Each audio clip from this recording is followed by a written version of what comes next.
conocer cada una de las fuentes por separado y conocer el agua de mezcla también. A partir de ahí, junto con un asesoramiento técnico específico de agua de bebida, colaborar con el asesor del establecimiento en la formulación de esos correctores de dieta para potenciar justamente lo que aporta el agua de bebida o quitar esos factores limitantes que puede tener, por ejemplo, el caso de los sulfatos, muy normal, o los excesos de magnesio también muy normales.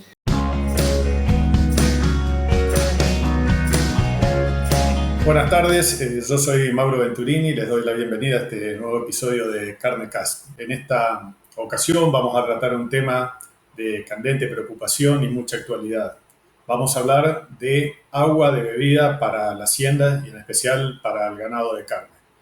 Para eso hemos invitado al ingeniero Francisco Walker, que nos acompaña desde la provincia de Entre Ríos, y les doy la bienvenida. ¿Cómo te va, Francisco? Mucho gusto. Hola Mauro, muchas gracias por la convocatoria y agradezco a Carnecast también por haberme convocado para desarrollar este tema tan relevante y en la actualidad tan preocupante. Sí, soy mixto de la provincia de Entre Ríos y de Santa Fe. Soy un poco híbrido, ¿no? Soy nacido en Entre Ríos, recriado en Santa Fe y estudiado en Entre Ríos de vuelta. Soy ingeniero agrónomo egresado de la Facultad de Ciencias Agropecuarias de Entre Ríos, donde estoy realizando actualmente mi doctorado en ingeniería, con mención en ciencias agropecuarias, donde justamente estoy desarrollando en el área de nutrición de animales el impacto de agua de bebida de acuerdo a la composición físico-química y a las aptitudes del agua. Como te decía, estoy tratando de desarrollar mi doctorado porque es bastante complejo la combinación entre estudio y trabajo y familia. Así que, lo vengo llevando. Al mismo tiempo, dentro de mi trabajo soy socio fundador y director de una empresa de nutrición animal. A su vez, soy asesor de unos cuantos campos de producción de carne, ya sea feedlot, campo mixto y demás, campos de cría de ciclo completo, leche y cabañas de reproductores y centros genéticos. Ya hace unos más de 20 años, estoy por cumplir 21 años, que presenté mi tesis de grado justamente en agua de bebida, en un estudio en aguas de Entre Ríos, donde se generó, tuvo mucha repercusión y a raíz de no solo del interés que tenía, sino de la repercusión que generó, continué profundizando los estudios y trabajando actualmente en más de 8 provincias en Argentina, en distintas condiciones de relieves y de aguas, y en algunos países vecinos también. Muy bien. Bueno, antes de entrar en el tema propiamente dicho, te hago una pregunta respecto de lo que acabas de contar. ¿Sobre qué trata tu proyecto de doctorado? ¿Qué estás estudiando o desarrollando? El proyecto de doctorado estoy evaluando el impacto de la composición físico-química del agua de bebida en recría de vaquillonas de raza Braford. Haciendo una correlación, uno de los indicadores es aumento de peso vivo, pero para mí no es un único indicador, sino que tiene que ir acompañado de desarrollo estructural, o sea, que no sea gordura. Y entonces va a ir monitoreado a través de grasa dorsal, de acuerdo a los DEPs, en la expresión de esos DEPs y demás. Va a ser seguramente va a salir en esta charla sumamente interesante. Es en un campo que, en el mismo campo, alambre de por medio, existen dos aguas que son extremadamente opuestas en composición físico-química. Entonces tenemos mismo ambiente, mismo relieve, mismo suelo, mismo clima, mismo manejo en dos condiciones diferentes. Y ahí es tener un N bastante interesante como para ver variabilidades. Ok, muy interesante. Nos anotamos para saber cuáles son los resultados finales. Sí, muchas gracias. Yo creo que una de las cosas de valor, que si bien hay muchas variables que se empiezan a descontrolar, la variable de valor es generarlo en un campo de real, de trabajo real, en el centro norte de Santa Fe, es en la zona de Ceres, en sistemas de producción real. Entonces, yo creo que de acuerdo al resultado, positivo o negativo, se va a poder volcar directamente a los sistemas productivos de todo el país y bueno, se puede hacer extensivo donde sea. Sí, eso está muy bueno. Acá siempre discutimos y ponemos estos temas sobre la mesa porque la tecnología aplicada es lo que sirve. Ciencia por sí sola es muy buena, pero siempre hay que buscarle la utilidad para que tenga sus bases y su razón de existir. Así que está, tal cual vos decís, muy bueno poder aplicarlo en condiciones reales, lo cual desde el punto de vista de investigador y de desarrollo del proyecto se hace extremadamente más complicado que hacerlo in vitro dentro de un laboratorio, porque hay un montón de variables que no podés manejar, y lo digo porque a mí también me pasó, pero lo bueno es que cuando llegas a un resultado, sabes que a alguien le va a servir poder trasladar esos conocimientos a la vida diaria. Así que éxitos y que te sea lo más leve posible. Vamos a esperar los resultados finales. Dale. Bueno, muchas gracias, qué compromiso, ¿no? Sí, sí, nada, se está trabajando bien. La verdad que la empresa es muy generosa en prestarme sus animales, sus instalaciones, y mi tutor es muy generoso también en poder arriesgarse ante tantas variables reales, desde climáticas a económicas, porque en un momento los negocios pueden cambiar y la prueba se puede terminar. Así que bueno, no obstante eso, vamos a producir en condiciones reales. Muy bien. Bueno, Francisco, vamos entrando en tema. Como decíamos recién en la presentación, tenemos una sequía que creo que queda para la historia, porque según los que saben, hace más de 70 años no se producen tres fenómenos de niña seguidos como para que afecten el promedio de lluvias en semejante manera. Y sobre todo el centro norte del país sigue complicado todavía. Aparentemente va a comenzar a progresar un alivio desde estos meses hacia fin de año, pero bueno, hay todo un camino por recorrer después de casi 2 años y medio y en algunos lugares 3, con promedios por debajo de la mínima. Por lo tanto, la palabra agua hoy retumba en los oídos de cualquier productor. Y para comenzar esta charla me gustaría que definieras desde el punto de vista cuantitativo, cualitativo, en qué consiste el elemento agua y por qué es tan importante para la vida del animal, para la salud del animal y por supuesto para la producción. Sí, mirá, sí, tal cual decís, a ver, el proceso de esta extensa sequía viene muy largo, produjo un agotamiento de las fuentes de agua, ya sea superficiales o subterráneas. Las superficiales obviamente se terminaron hace un tiempo, y las subterráneas empezaron a sufrir algunas variaciones muy significativas en la composición de sales, que seguramente ya vamos a conversar.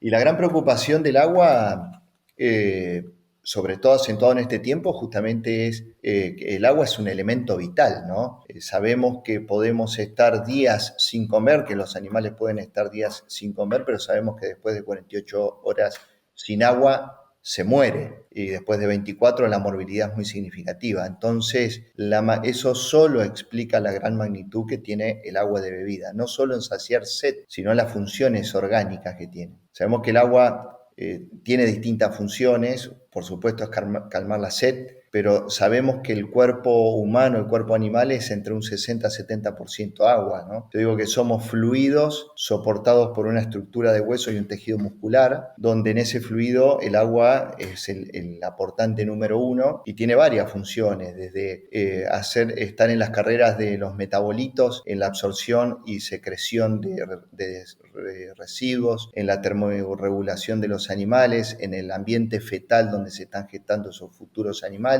y en el transporte de nutrientes. Nosotros básicamente desde la nutrición animal estamos profundizando en el aporte de los nutrientes y en el movimiento de los nutrientes dentro del animal. Y por sobre todo, que es la parte desconocida del agua de bebida, el agua aparte de hidrógeno y oxígeno es un montón de cosas, que eso es la composición físico-química del agua y qué comportamiento va a tener ese agua una vez que entre a un ambiente ruminal. Sabemos que el agua está compuesta por macro y microminerales. Sabemos que hay aguas con calcio, con magnesio, con sodio, con sulfatos, con cloruros, con magnesio, con manganeso, con hierro y demás. Entonces, la importancia, aparte de las funciones elementales que tiene, creo que es una nueva etapa en el agua de conocer qué acción o cuánto colabora en la nutrición total de los animales esa composición fisicoquímica del agua de bebida. Ok. Bueno, pensándome un poco más desde el animal. ¿Está cuantificado la cantidad de agua, el volumen de agua que necesita ingerir un animal por día? Sí, sí, esos estudios hay bastante información. Nosotros estamos justamente a través de esto tratando de lograr una información un poco más precisa de consumo individual y consumo en función de dietas. Pero en líneas generales, la bibliografía toma que un animal bebe entre el 10 al 12% de su peso vivo. Fíjate la magnitud del agua que hablábamos recién. Nosotros sabemos que en términos generales un animal come el 3% del peso vivo, 2,8, 3,2, 3,3, más o menos, ajustado al peso metabólico. Pero fíjate que hay veces que generalmente toma el 12% del agua de su peso. Entonces, la magnitud del agua de bebida yo creo que ahí se pone de manifiesto sola, porque el animal toma más de 4 veces lo que come.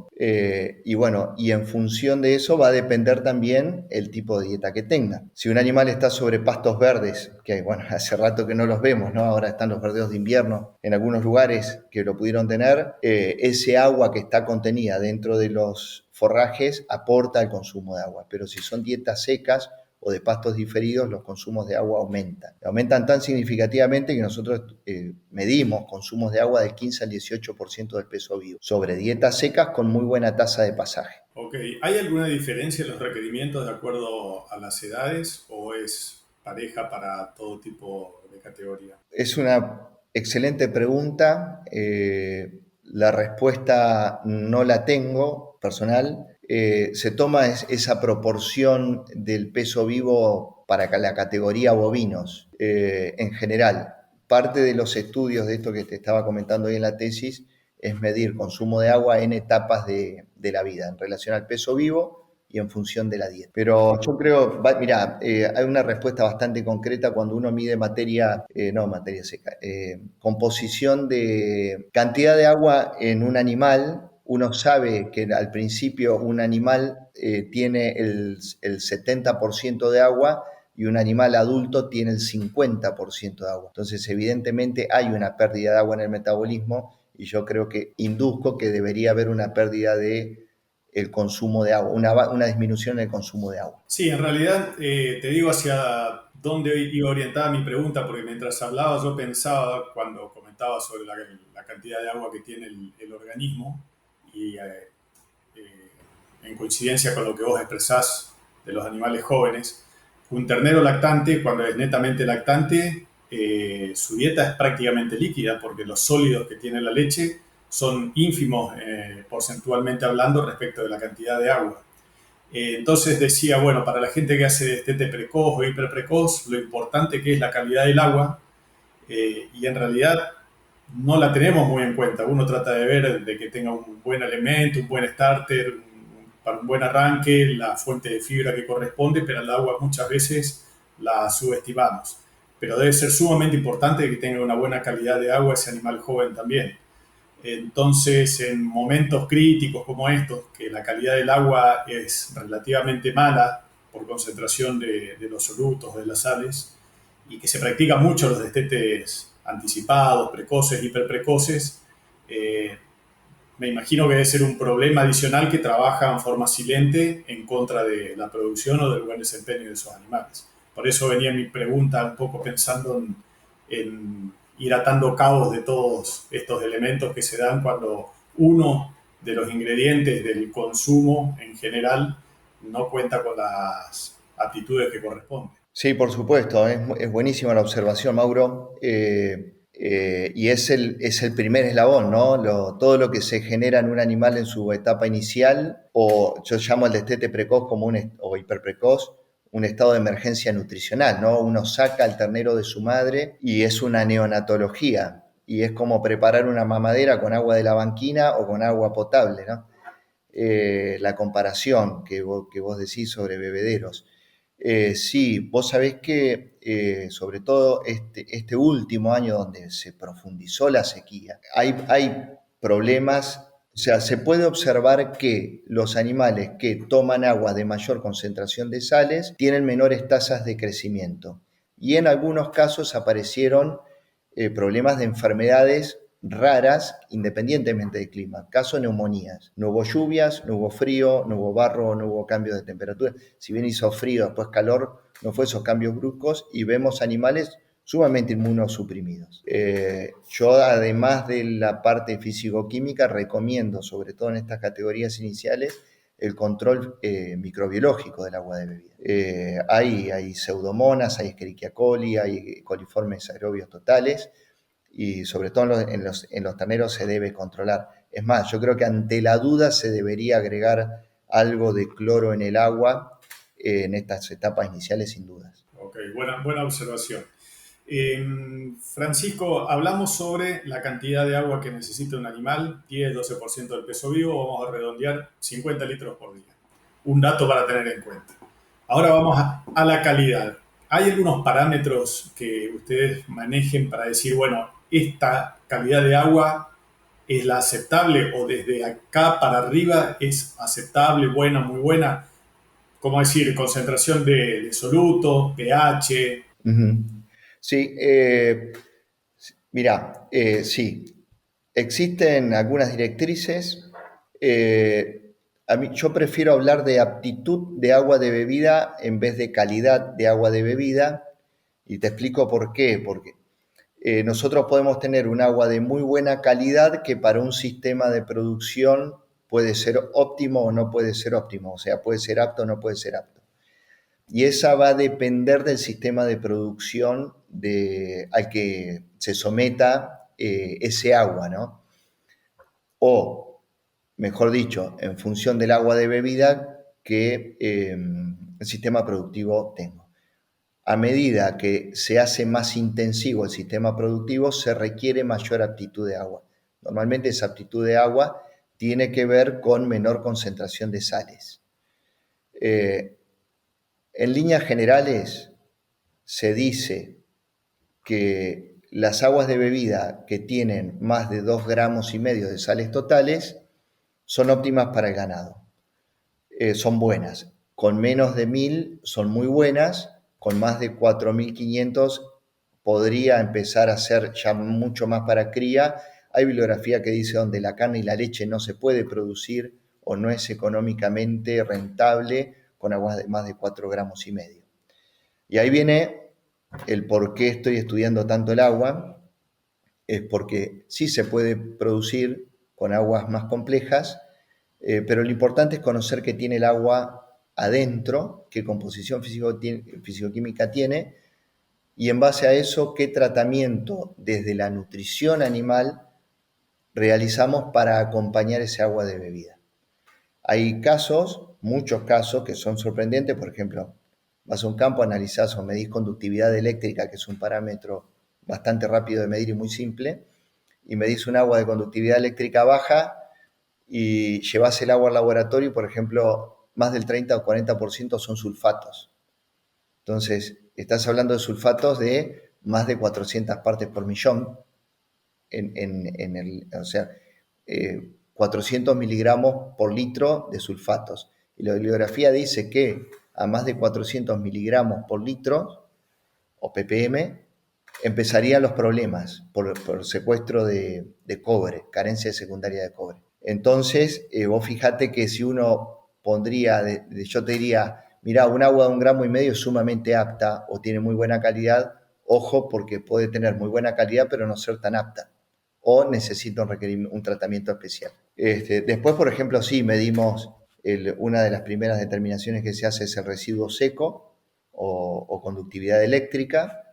Yo prefiero medir conductividad eléctrica a residuo seco porque el residuo seco puede tener algas, mugre del bebedero, tierra. Medimos pH. El pH tiene que estar alrededor de 7, 7.5, más menos 0,5. Hay aguas con pH 9, pH 9,5 y hay aguas con pH 6. Pero normalmente las aguas tienden a pH 7.5 a 8. Eso ya es un indicador. Y hay veces que hay aguas de muy alto pH que tienen bajas sales totales y cuando uno hace el microbiológico generalmente están cargadas de patógenos. Eso es un indicador. Los nitratos que aparecen en el físico-químico son un indicador indirecto de contaminación con materia orgánica. Entonces, no se puede hablar o no correspondería hablar de determinar aguas, aptitud o calidad de agua solo por sales totales o pH. Es un buen dato. La verdad que es un tema para tener en cuenta porque tal cual lo describiste vos, muchas veces uno se va directamente a la lectura macro y decir, bueno, cuántos gramos de sales tiene sin saber qué tipo de sales son. La verdad que está muy bueno el detalle y para tenerlo en cuenta desde ahora. Vos hablaste recién de algunos motivos de desviación del agua hacia un pH alcalino.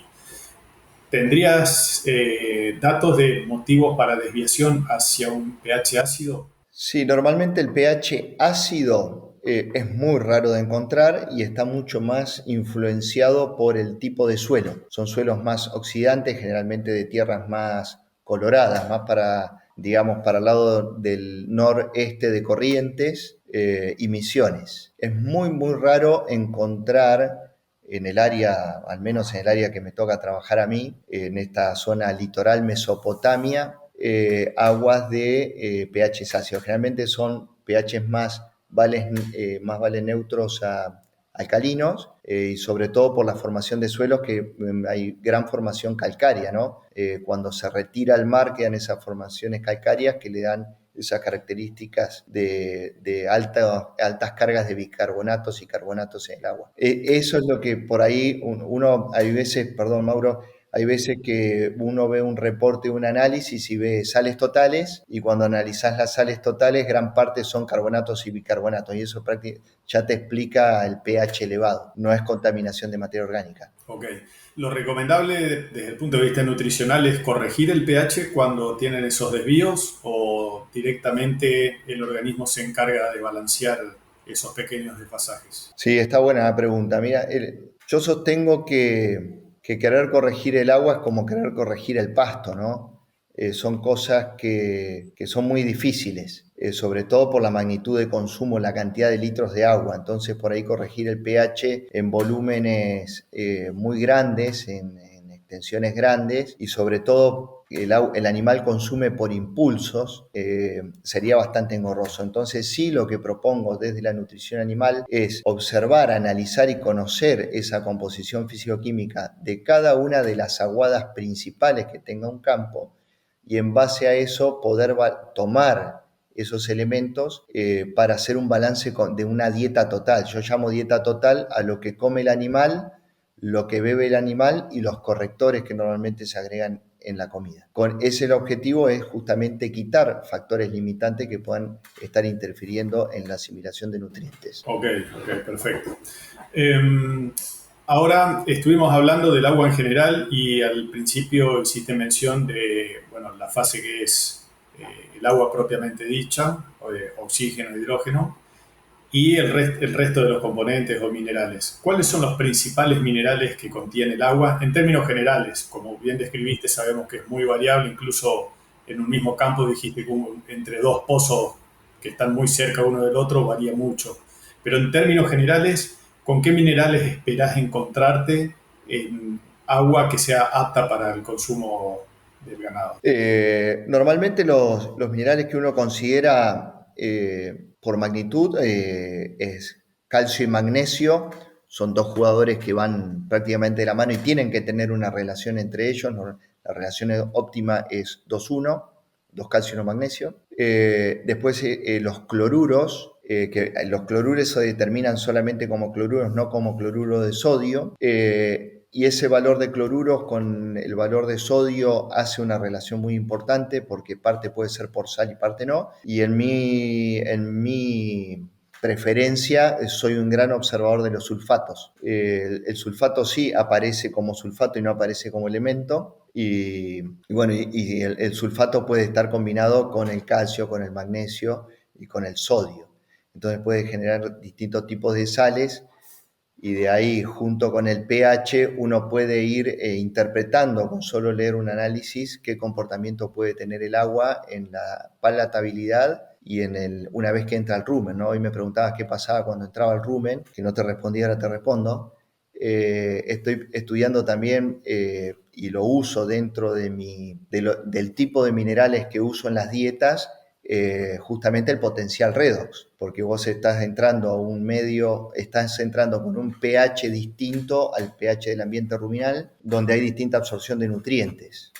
Entonces, bueno, aparte de la combinación de nutrientes, yo creo que el potencial redox tiene que ser comprendido en el análisis de la dieta total y en estos componentes minerales que aporta el análisis de agua. Después hay microminerales que también son muy importantes, sobre todo el hierro se lo encuentra bastante participante en algunos sistemas, no se lo puede controlar, sabemos que las dietas son hiperférricas, y después está el famoso arsénico que genera problemas para la población, pero que no es tan significativa la incidencia en la vida de los animales.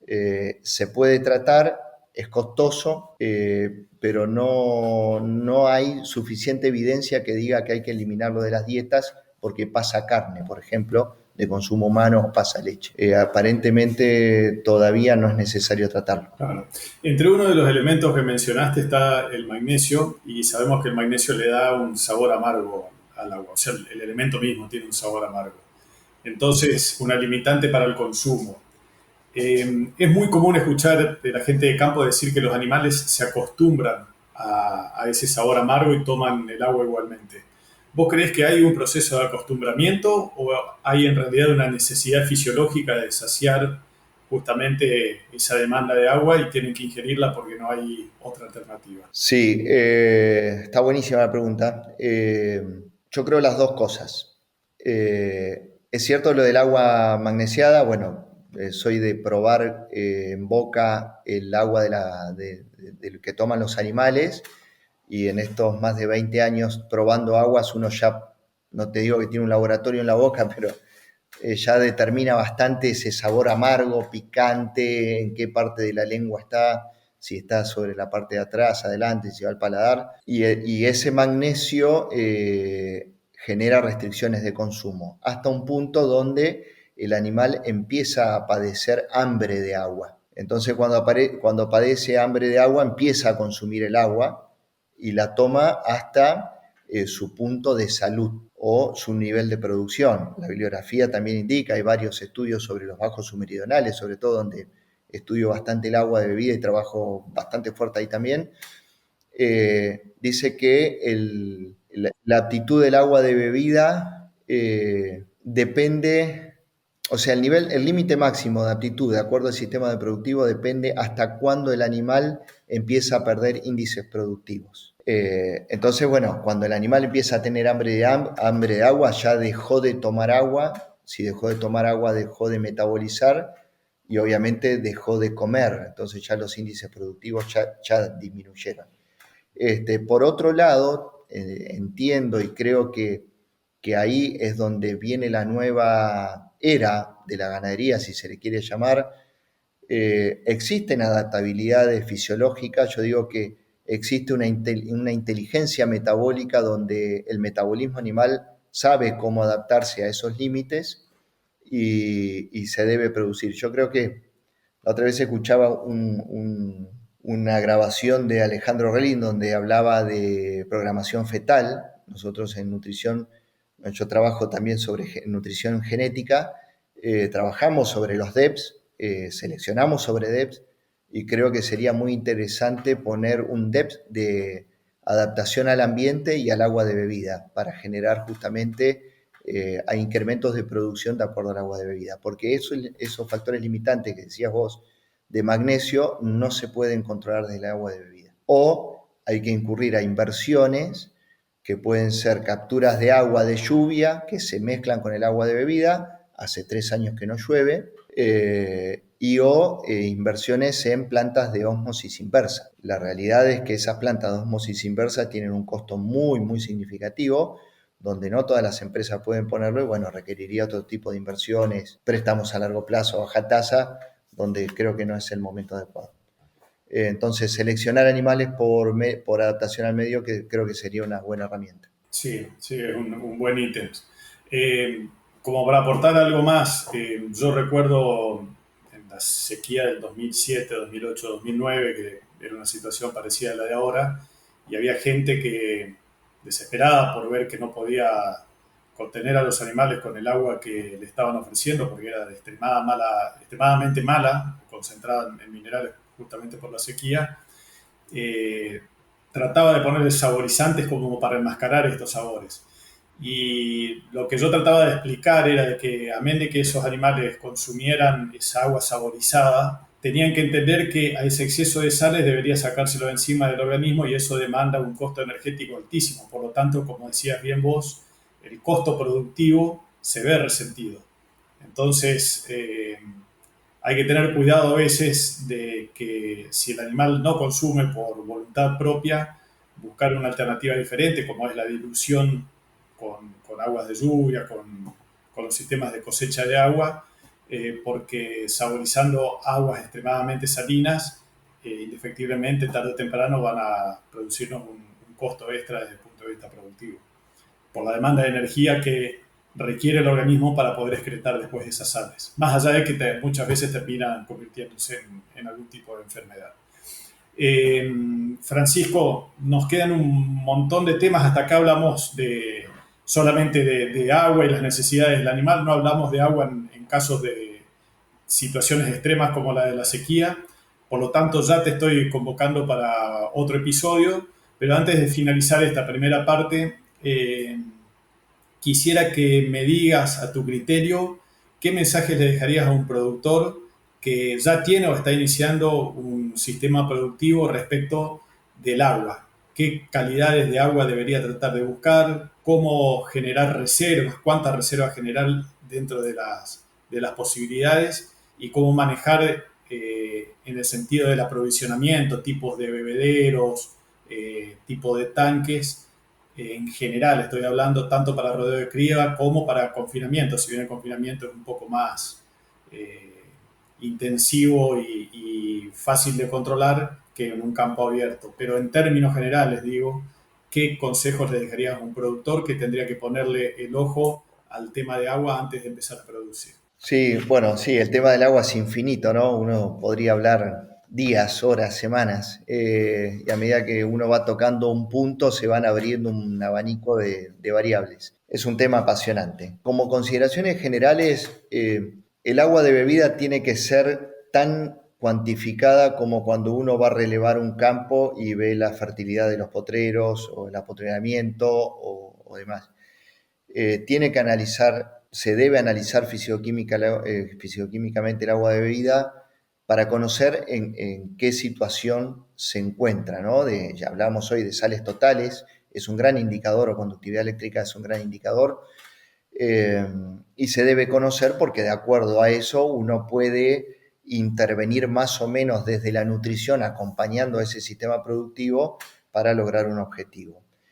No obstante eso, sabemos claramente que cuanto más intensivo es, como decías vos, en confinamiento, eh, se deben utilizar aguas de menos sales totales porque el animal come mucho nutriente del comedero. Y en sistemas más pastoriles o más extensivos se permite un grado más de salinidad.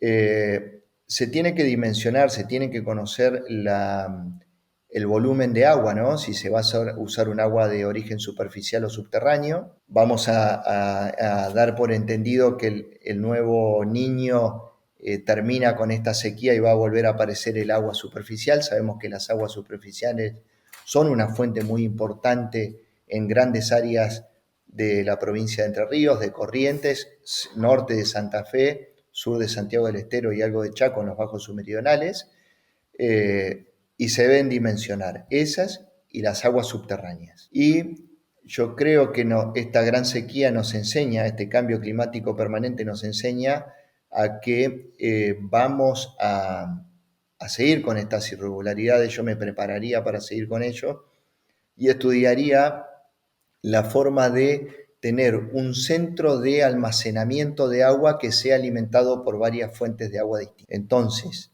a partir de ahí uno no exige a una sola perforación, sino que trabaja lo que se llama en patas de araña, en capturar de distintas fuentes de agua un reservorio natural y de ahí distribuir. Y conocer cada una de las fuentes por separado y conocer el agua de mezcla también. A partir de ahí, junto con un asesoramiento técnico específico de agua de bebida, colaborar con el asesor del establecimiento en la formulación de esos correctores de dieta para potenciar justamente lo que aporta el agua de bebida o quitar esos factores limitantes que puede tener, por ejemplo, el caso de los sulfatos, muy normal, o los excesos de magnesio también muy normales en las aguas, en la mayoría de las aguas críticas, llamémosle.